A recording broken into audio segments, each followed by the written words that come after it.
All right, we are live right now. A little bit later than we wanted to, but had a family thing happen, so kind of trumps that sometimes. But yes, dos a cero, Erik, for the U.S. men's national team. The victory against Mexico in Cincinnati.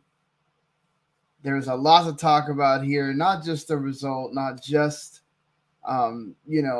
the who scored the goals and everything. There is a lot to talk about how this game went down for both sides, U.S. and Mexico, and then of course we'll go around CONCACAF and talk about some very interesting results um, for all of the other teams involved here and how this affects things going forward. Let's obviously start just kind of talking about the game itself here.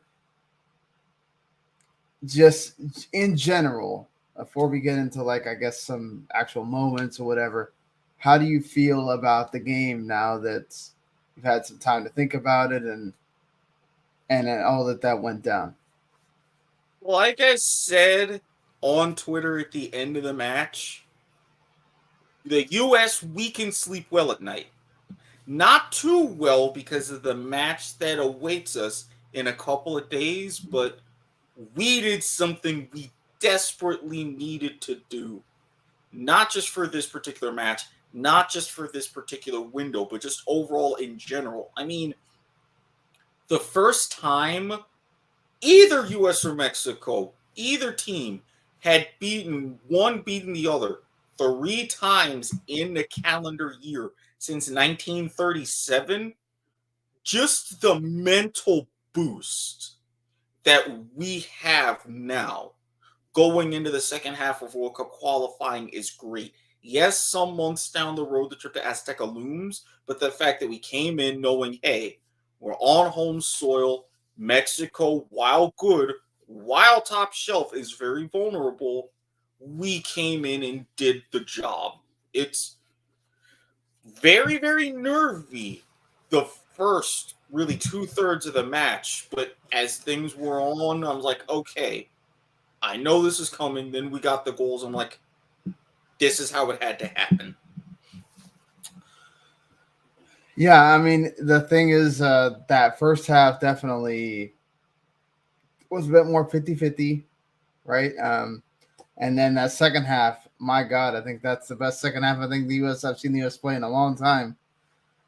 And that's what's telling about this is that it's against Mexico, Mm-hmm. right? And then it's just a huge thing to like have that moment of wow, the US can actually play like this, and they played like this against Mexico of all teams.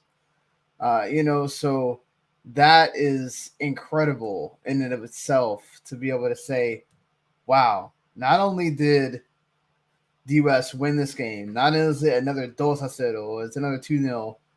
It's this is a 2-0 where you can't go back and go, oh, they got a lucky free kick there, or a lucky penalty here, or oh, they had a call go their way.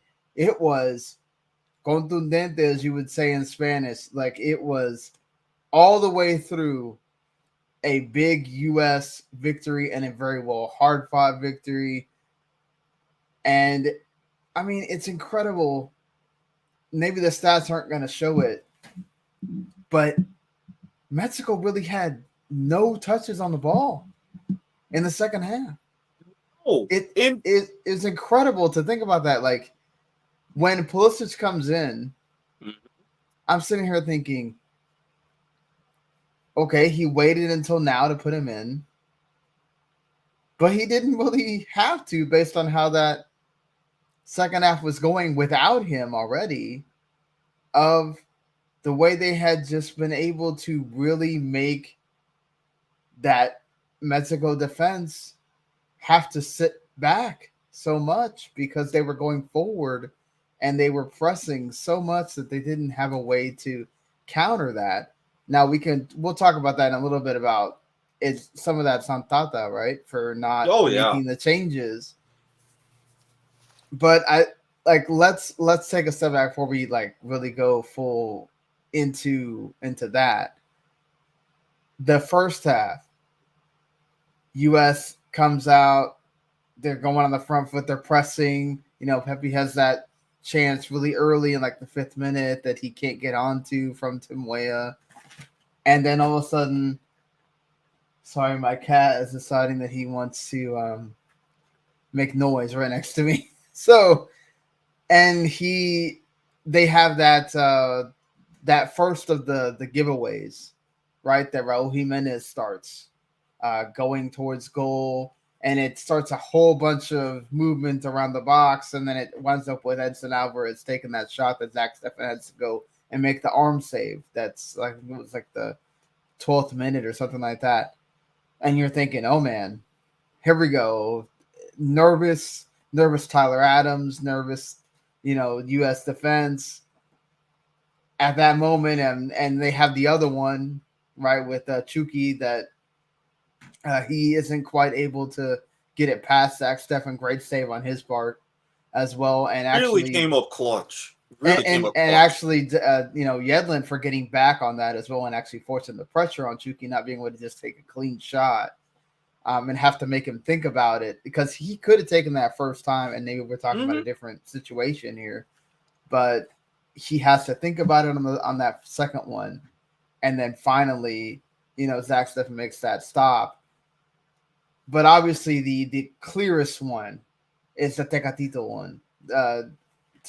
Chucky sees him open above Anthony Robinson on that left side, and Tecatito misses it. He hits it wrong. Had he been able to hit it well, we're talking about, I think, a different game here, because of course that puts Mexico up 1-0. Mexico much more confident, but the U.S. were able to stick through it. And I mean, I think that's what's the telling part of this, is that it kept building, right? And that first half, they had a few chances, but nothing was like really connecting. You had the Aronson one that just kind of goes right in the hands of Memo Ochoa, not a big deal. Those are some of the things that I noted, because once you really got into the game and with the pressing, both the U.S. and Mexico really used the width of the pitch. Mm-hmm. I mean, even like Weah, you saw all the time making moves along the right, either crossing, centering passes in, and it just kept near miss. And then Mexico was turning right back around on the counter, giving us, as you would even mention, with a chance with Tecatito, with even like a Raul Jimenez just running free at some point. It was very back and forth. But I kept noting, and I've said this on Twitter, the later the first half got, it's near miss. And I thought by halftime, I'm thinking, okay, one way or another, somebody was going to score. Right. They didn't, but then at that second half, it was like those same things. And it's like more near misses. And then finally, you get to the point to where things started connecting. So I will disagree a teeny bit, because you can say a few what ifs, but I don't think had Pulisic come on right at that right time, and they said that maximum 20-25 minutes time on the pitch and contributing, he doesn't come on at that right time, doesn't like connect that header on that way up, how we want to call crossing centering pass, and it's continued near misses. It's just always going to be another potential 0-0 of frustration. That opened up the floodgate. I didn't mean necessarily that he didn't need to come on at all. I meant more like it was incredible that at that time you're thinking you're seeing him warm up, during halftime, like, oh, he's going to bring him on at halftime, like, oh, he's going to bring him on earlier, it's all of that. And then the way that the U.S. was really controlling things in that second half, he could keep waiting, and then he finally brought him on. But I think the most important decision was made from the start, and this is why I'm showing the starting 11 for the U.S. here, is I think we had talked about, Greg has his favorite guys. Mm-hmm. And we were expecting, he'll start Areola because he has all this trust and faith in Areola. And he didn't do that. Credit to him for making the best choice possible in starting Tim Weah there here on the right side because he was the player of the game. Oh, absolutely. Without a doubt. He was the one creating most of the chances. He was the one going forward. He was the one trying to push people. When you look at almost everything that involved not just the Pulisic goal, the McKinnie shot that Memo has to hit up in like the 48th to 49th minute, the Pepe one early. There's the pullback that doesn't quite happen for Aronson where he like flubs it. Almost every single chance is coming off of Weah on that right side. And then also credit because when I saw the lineup, I said, oh man, here we go. He starts DeAndre Yedlin. And I'm like, oh no, my God, with that front three, how's Yedlin going to keep up the entire game? And then like, I get it that you don't want to start Joe Scally, first ever game. Right. Like, did you need to start someone else? Like, and credit to DeAndre Yedlin, man. Every time you needed him, either defensively or offensively, he was there. And he made a few stops defensively that were important, but he was also there to make some crosses, also there to overlap, also there to keep play on that side of the field. He was tremendous in that game, or in this game, sorry. And if we're going to talk about a decision, because it's always Miles Robinson and somebody else, right? It's always the two Robinsons. Walker Zimmerman had one heck of a game. Really? As well. A lot of times, and not just, especially with a little bit of a higher press that Berhalter executed, anytime there was anywhere near a threat, especially in the second half, right on the edge of that final third in the middle of the pitch, who was right there? Zimmerman. Helping to clear. Zimmerman. Just bam, bam, bam on it. And it's like, wow, okay, we were serious. Yeah. And it's not just that. He was also important in keeping, not just clearing, but also keeping play happening. Like anytime you needed to make sure that ball was going to stay on your side of the pitch, here he comes with a header out of nowhere. He's literally battling in the air, Raul Jimenez, who, I mean, if you're talking about somebody battling you in the air, that's a tough dude to deal with. And that's no joke. And that was one heck of a moment for him, to go deal with that, because, Miles Robinson really wasn't having this wonderful game. I mean, he had the two, I mean, to be fair, the second one was more about just inopportune moments because Chris Richards was right there. He was waiting to get subbed on, and he just right before you get that opportunity to get subbed on, it happens, right? But it's two professional fouls. I think two fouls that you kind of have to make.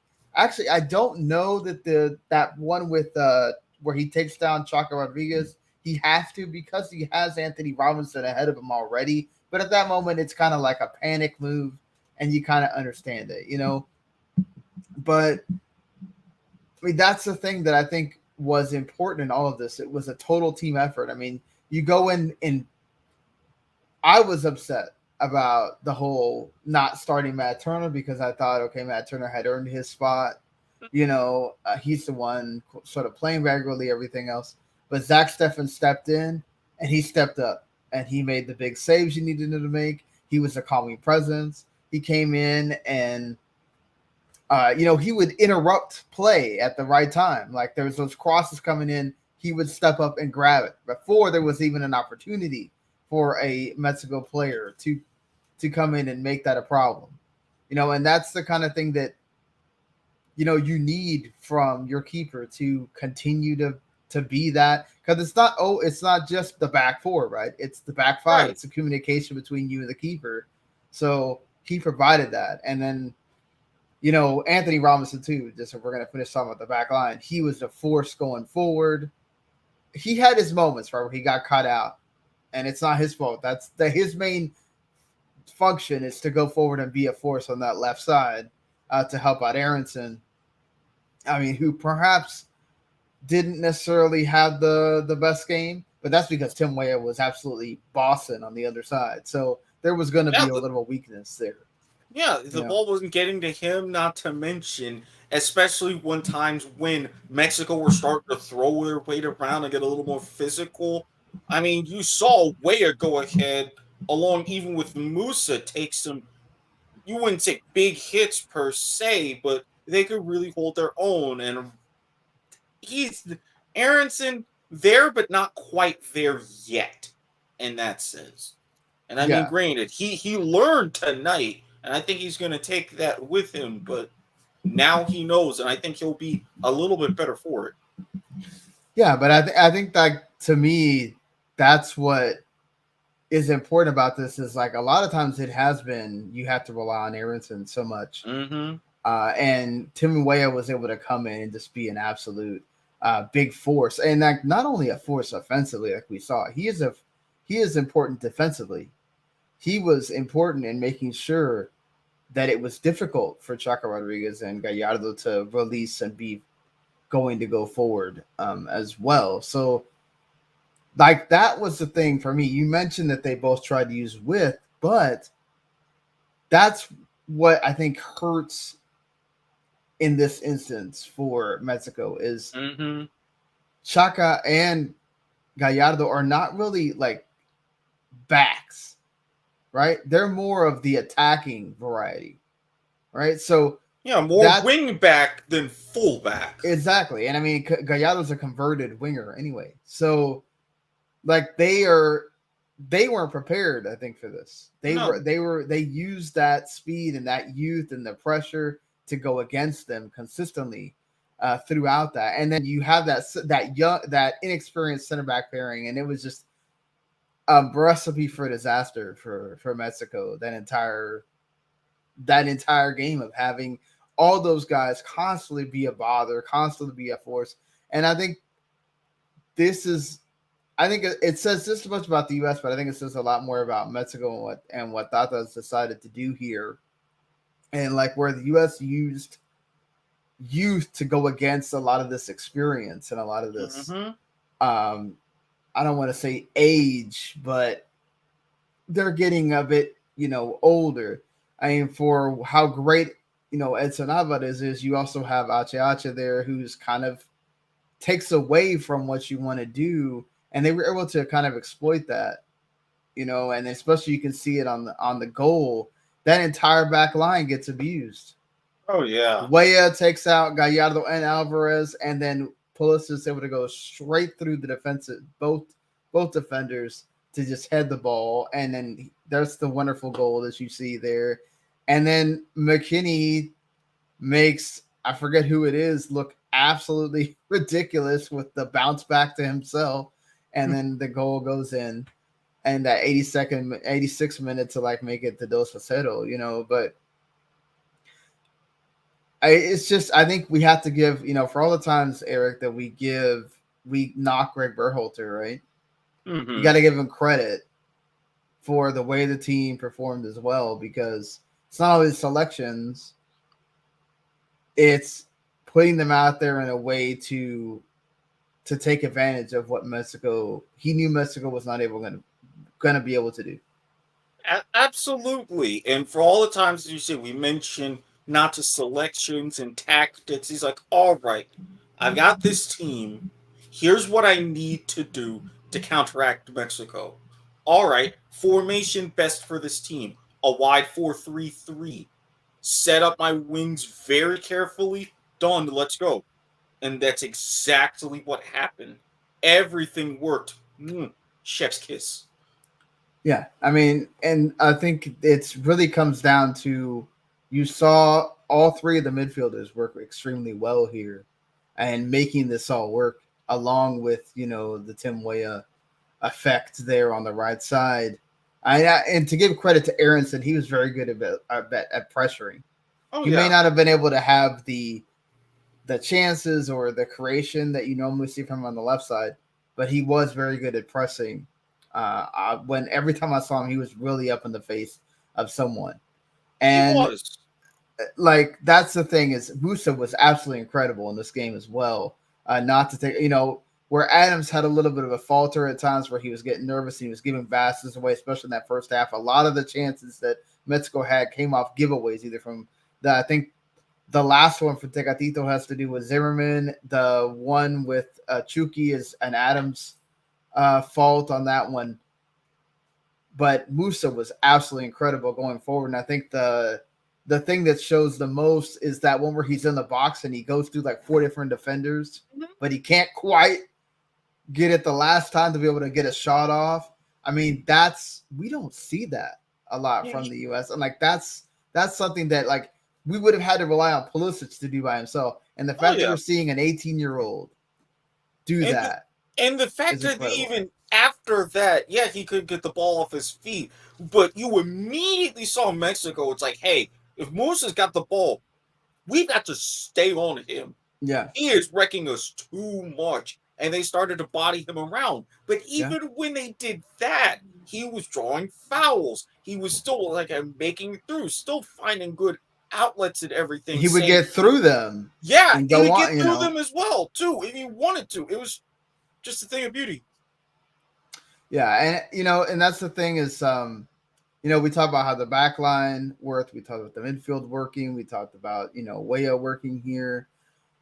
I think the one spot that I think, and it's weird to say because Pepe is the one that's been, scoring goals for the U.S. is Pepe actually looked a lot more dangerous when he was getting involved in the play and helping others get involved, not necessarily trying to wait for something to happen for him, because it didn't seem to be on for him as far as like scoring tonight. In fact, the one time Jesus Ferreira got on the ball, he just happened to miss there at the end off that immense, awesome run by Anthony Robinson when they're down to 10 men at that point in like the 91st minute or whatever.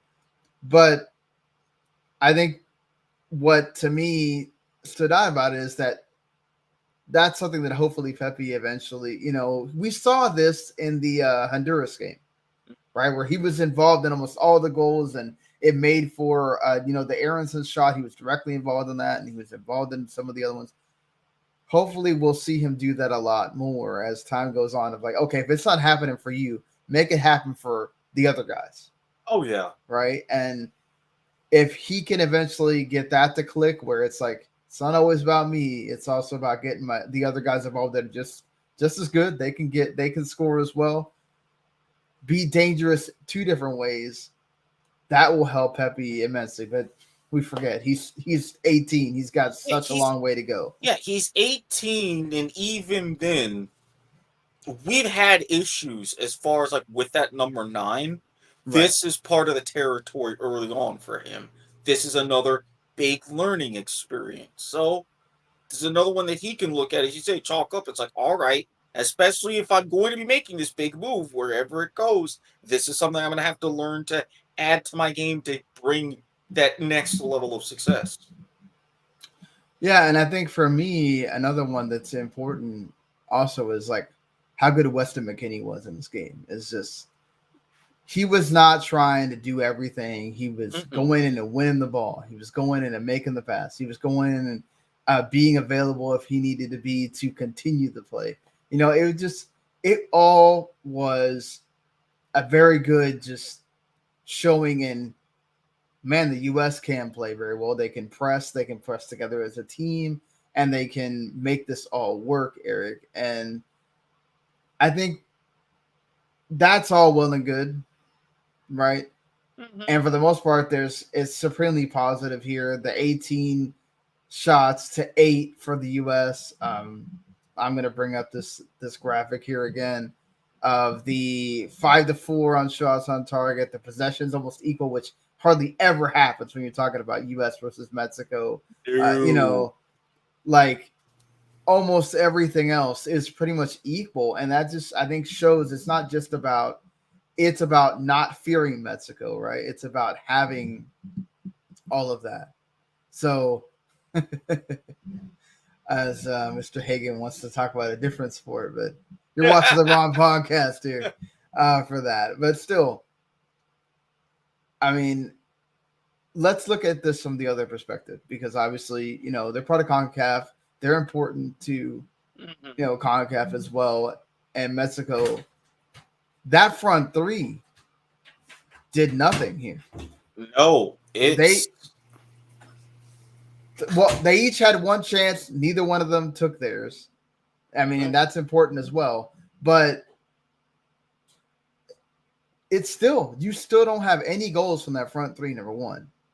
Which this is supposed to be your supreme front three, the front three that you're supposed to be absolutely dangerous. And to be fair, Raul Jimenez is getting better and better every week. You see him at Wolves. He's been a force. He is a force. It's just in this game,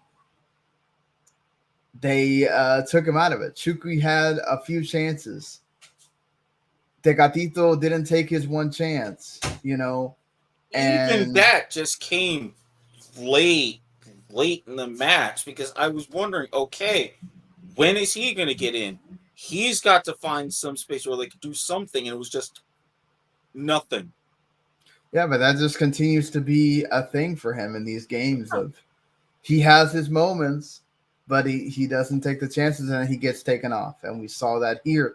But I think for me, the biggest thing for Tata in this game was he took too long to make changes, and they necessarily weren't the most important changes he could have made. Charlie Rodriguez should have probably come on earlier for Luis Romo, who was absolutely lost in this game. He was taken out of this game by what the U.S. had going on. I don't know why you don't take off an Ache and bring on Sebastian Cordova or something like that to freshen up the team. It just, I don't know. It seemed like he was shocked by let's be fair, you could say Walker Zimmerman handball on the second goal for sure. And that was missed. And maybe if we have VAR, this is a different conversation. But again, CONCACAF chose not to have VAR. Not now. For some reason, January, they're finally going to have it. And I saw that, and I'm like, really? Would have been interesting in this game, because what happens to Chaka Rodriguez, right? Does he get a red card for that claw in the face to Brendan Aronson? I mean, there's a lot that could have changed in that game if you do have VAR. So glad that CONCACAF finally figured out they knew we need to have it. It's a little bit too late, but at least we're going to have it at some point. But it would be interesting to have in this game. For sure. Some certainly big calls that were not made either way. And then there's some fouls that, Mexico could have said, hey, you didn't call them for me at all. But I just think Tata has some serious things to think about here. He can't really change much about what he's decided to do here, but you have a team that nobody knows how to take it to you in Canada, and they're going to be at home. Now, we'll talk about their game against Costa Rica in a little bit, but if Canada plays the way they did in the Azteca against Mexico, even if somehow Tata gets it right, he now has to go for the win. He could have technically gone for 2 draws had they been able to draw against the U.S. Right. Had it stayed 0-0, he would have breathed a bit easier. But now, and let's face it, it's the way this Canada team is, especially, and we'll talk about their match, they're really going to be out for blood. They're looking at the table, and it's like, hey, we're at a point we can make noise. Right. Come on. we keep being 1 point underneath those two. We needed to finally make that point knowing of, hey, we're somebody to be taken seriously. But that's the thing. They already know how to beat you, and Tata can't really do a whole lot. It's the team that he has. Mm-hmm. He can't do much about the center back pairing because you got Hector Moreno was a scratch. Is he going to be ready in a couple of days? I don't think so. And what are you going to do at that point? Are you going to have to provide more cover in front? He still can't figure out who his right back is. And I don't know, the Gallardo's the answer eventually. He really, if something goes down bad here, let's say Canada wins, and you're now all of a sudden, let's say Panama wins their match, you're all the way in 4th now. And I think that will have to cause Tata to make some really big changes. Perhaps have to go younger, just like the U.S. and you know, and bring in some other players because you're relying too much on the elder statesmen's, and I think it's starting to cost you when you're playing the better sides of CONCACAF. And who are you going to play in the World Cup?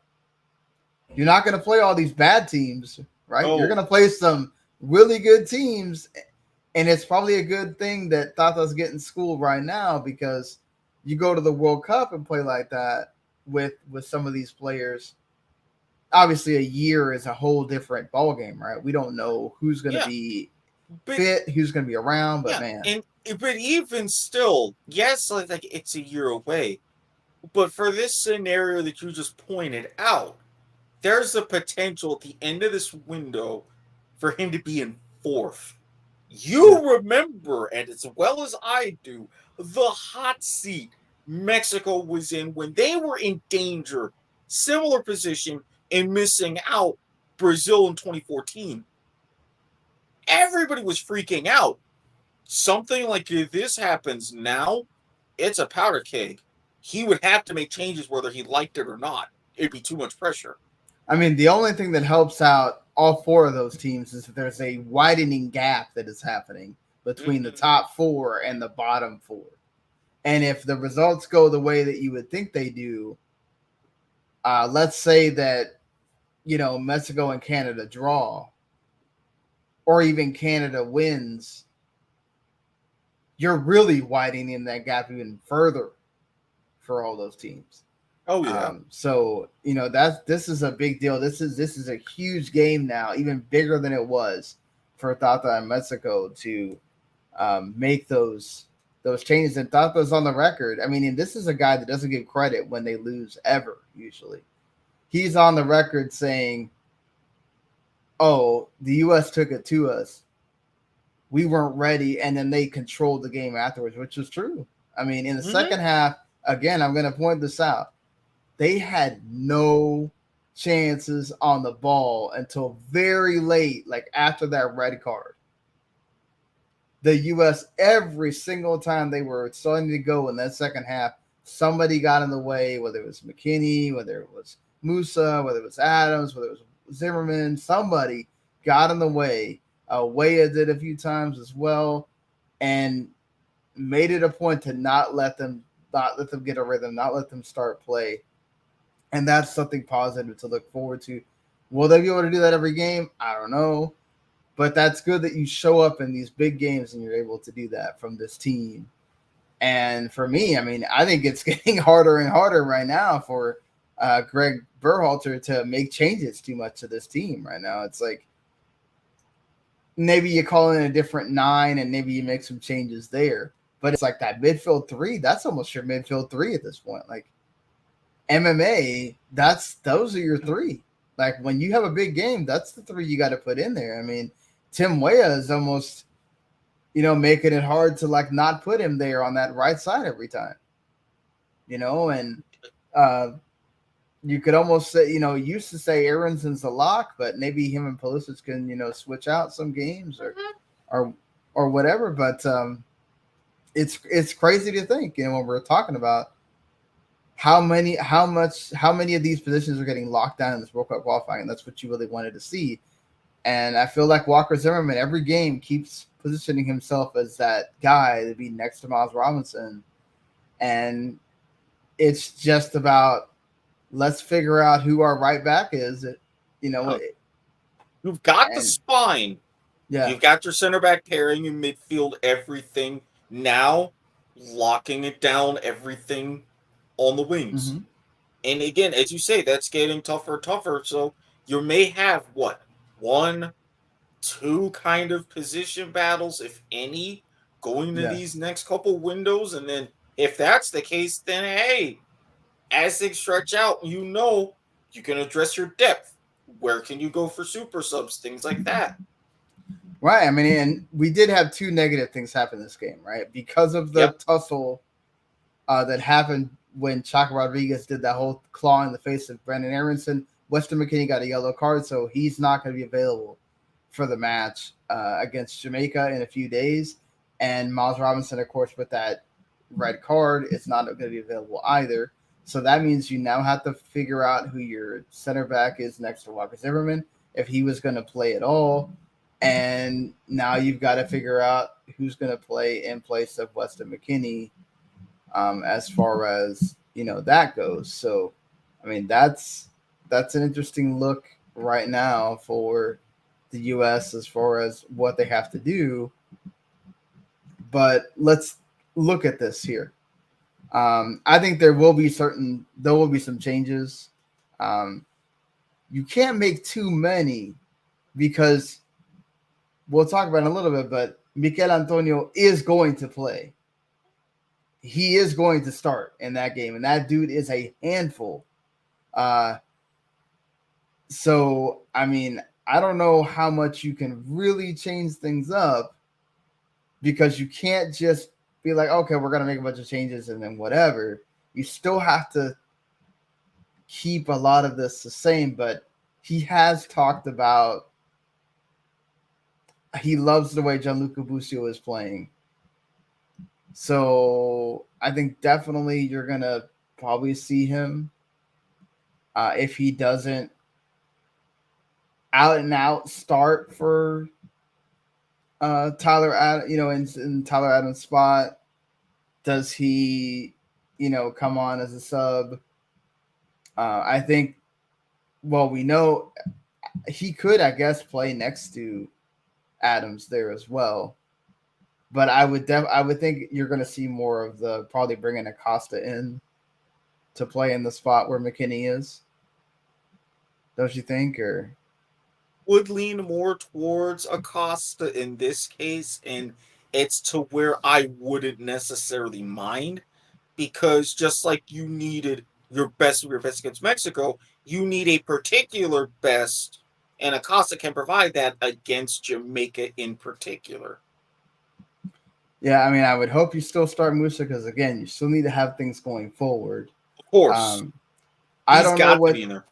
Yeah, I don't know what he's going to do here. If he's going to try to play the false nine and start Ferreira, if he's going to still start Pepe, and see to give him a run out against Jamaica, see if he can get him some confidence and get him scoring goals again. Does he start Weah?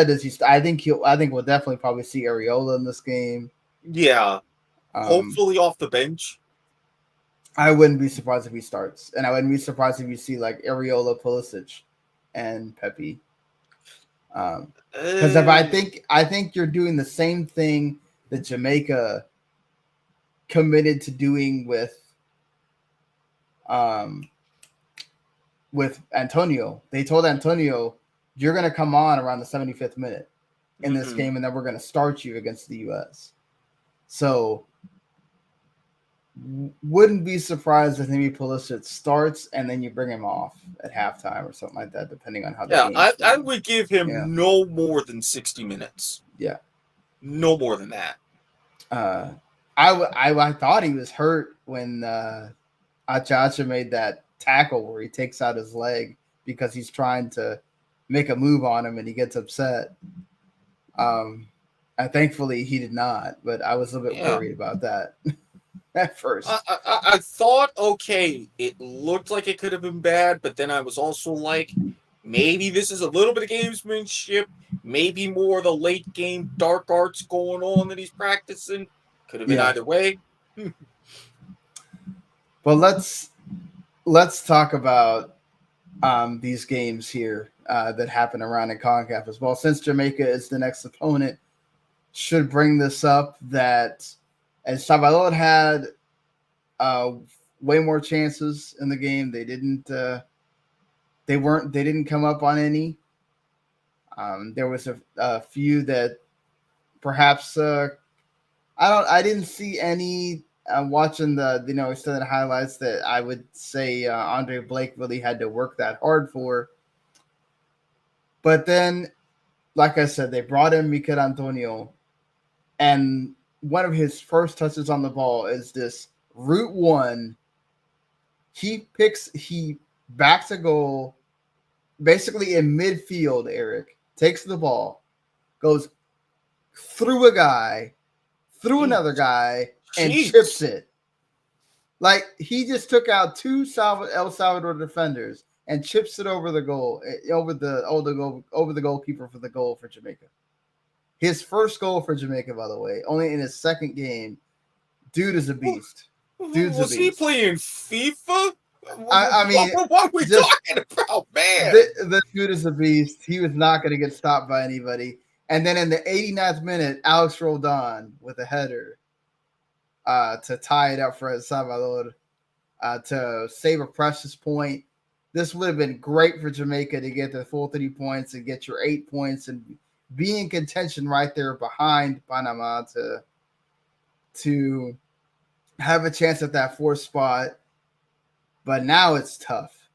Now it's really tough. And now it's almost a must win against the U.S. to get the 9 points. If they lose, that's really a rough call as to, like, are they really going to have opportunities after that? Like, I mean, yeah, they're going to beat up on each other and everything else, those lower teams. But, man, you're really going to have to gather up some points if you're not able to get some kind of result against the U.S. here. It may give you a little separation.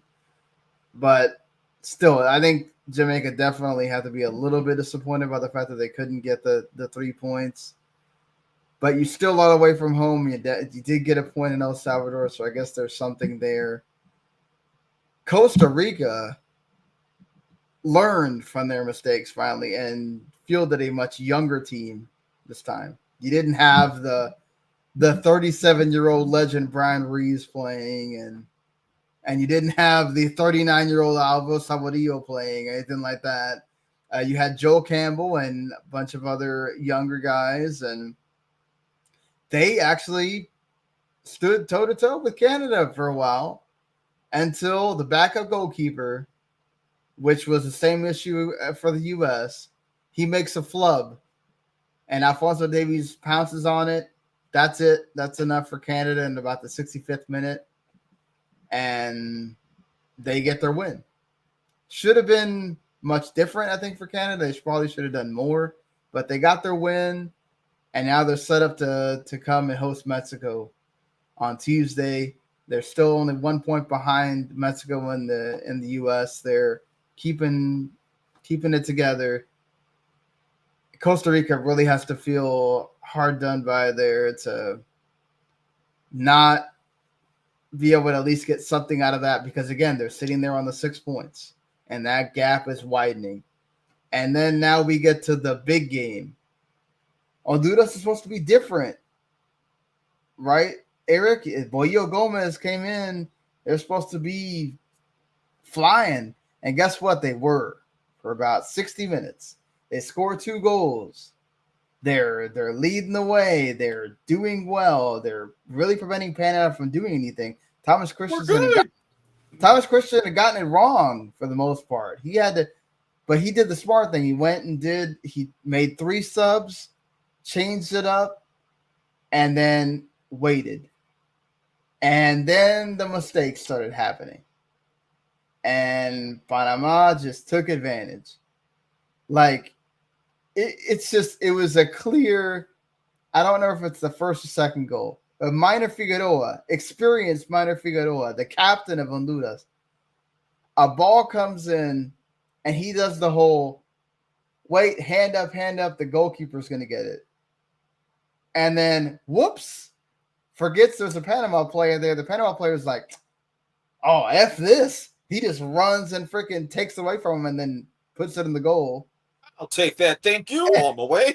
And like, and then they have another goal go in. And then the third goal, it almost could have been a red card for the Honduras keeper. He absolutely just takes out the Panama player. And then they have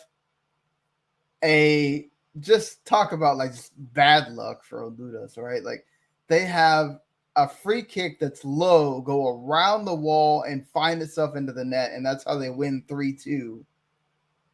And just talk about, like, you're up 2-0 at home. You just made a coaching change. You think, okay, this is it. We're really going to start making a difference. And then to get gobsmacked in 10 minutes with 3 goals. Talk about disheartening and deflating for that team. And then you're sitting there at the bottom now with 3 points. They're all but eliminated at this point. It'd have to be a miracle run for them. And Panama, of course, right there in fourth with 11. Now, after another big win that perhaps they probably shouldn't have won. And man, better to be lucky than good. And this is the kind of thing, if you're Honduras, this usually ends campaigns. I mean, maybe they can work to get some string of results, but I mean, at this point, you're pretty much ready to just say, all right, figure out what we can, figure out what we've got, and then go forward towards the next Gold Cup and eventually 2026. Because if you can't hold on to something like that, and it's not just, oh, you lose 3-2, but 10 minutes and just basic fundamental things, it's like, it's hard to come back from. Oh yeah, it definitely is. And like it's not just that, just again I'm showing the table here for everybody if you're watching on video of that's where we are. 14, 14, 13, 11, and then everybody else is 6 except Honduras is at 3 points. And then we're gonna go and look at the matches here that we have in this round coming up. It's US Jamaica. If you think the US are going to get the 3 points there, Panama at home against El Salvador. That's going to be a tough one for El Salvador. Honduras going to Costa Rica. That is always a tough place to play. And then, of course, Mexico has to go to Canada in what is now a must-win game for Mexico if you don't want to go all the way down to fourth when you're taking this long break all the way to the end of January. Whew, that's going to be some interesting games. Some big decisions might happen here especially if Honduras loses and Panama wins. Talk about widening that gap again. I mean, you don't want to say, especially because you have the January in the beginning of February, that window 3 matches where you're finally gonna have 4. And then you have your other window after that. So there's still going to be 6 left. But you'd have to think, if these results go this right way Tuesday, you've almost got a 2-division split. Your top 4 that's going to be jostling. And only the top 4 the top 3 make it to the World Cup. Yeah, and the top 3 make it automatically. 4th place goes to that playoff, which not sure how FIFA is going to have the rotations for this tournament, but I mean, but either way, like that's the point, though. Yeah. You're basically just playing spoiler if you get to a certain point where you have too many points different from, you're having to hope that too many things go your way, and then you're having to win at all costs, and that a lot of times can, as positive as that can be, to also feel like okay, there's a lot of pressure. It can also just be sometimes super deflating as well. And then that changes who you call up. Maybe, Antonio doesn't want to keep coming in if he knows that it's hopeless, right? Or some of the Honduran players, like Abed Ali scored one heck of a goal for the first goal for Honduras, and he's been playing well for Bordeaux. He was a catalyst in the game against PSG where they barely lost 3-2 with a big comeback. So, like, some of these big players decide, okay, is it better for me to just stay at home with my club if it's not worth it? There's no chance of us are going to even get a chance at the World Cup. So, right, all this stuff matters when you come down to it. And these games now on Tuesday are going to be big for so many of these teams now.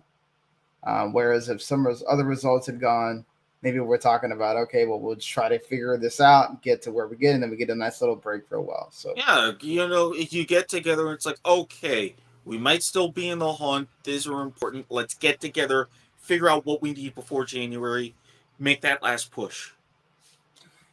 Now there may not even be a last push. Yeah.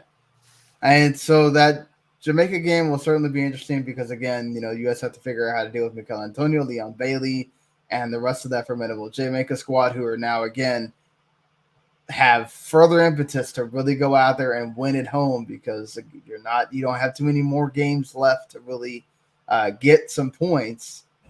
And the U.S., of course, want to continue to try to be at top of the table now that they're at the top at first place.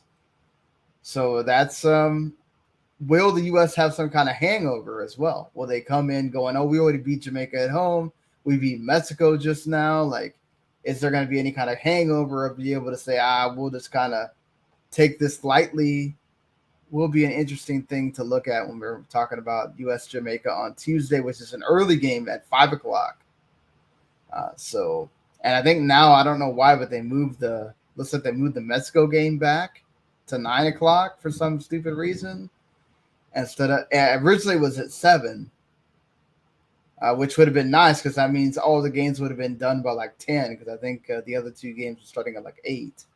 So then once again, they always have to make us stay up for one of these games. Well, I mean, at least with this one, it isn't bad, and I'm telling you, just like we said with the U.S. and Jamaica, that's compelling. If you look at it, this just made for a lot more compelling television. Canada, right? Because they'll know all the results before you get into that game. So, but all right. Any final thoughts on the game or anything else from this window, this round 7 window of CONCACAF World Cup qualifying? Oh, this is how it was supposed to go all along. We took the long way to get there, these first 7 matches, but now we're here. Yeah. Let's see if we can keep that going on Tuesday. Until then, don't know if we're going to. The idea was to have a show on Sunday. Let's see how we're feeling, how things are going. We may or may not have a regular Soccer to the Max on Sunday. There have been some things that have been happening in the club side. So there will be some things to talk about aside from, obviously some interesting other things in World Cup qualifying aside from just, CONCACAF that have been happening as well. So let's see if we get into that on Sunday. If not, for sure, we will be back Tuesday. Pretty close to whenever the Mexico and Canada game ends to do this whole thing again. Talk about the U.S. game, talk about the Canada-Mexico game, and then talk about all the other games around the CONCACAF, as we will have a 2-month break until the January 27th again for World Cup qualifying. So after these games on Tuesday. So hopefully you enjoyed the Mexico-U.S. game or whichever game you watched. If you like what you heard here, you can always, of course, hit subscribe, ring that bell, and you'll have anytime we do a video. Obviously, we do other stuff besides just soccer here. I talk about video games on a weekly basis. Erik talks about the other football, the American football, and does a game show podcast as well. And of course, if you prefer to listen to podcasts, we're all over. Anywhere there are podcasts, we're pretty much available at WCM Network, or just search for the shows individually. We have anime, entertainment, anything that you could probably think of. We have some kind of show talking about that. So you'll definitely want to stick with us here for all of your fixings. And until the next time we see you guys, we'll see you later, everybody.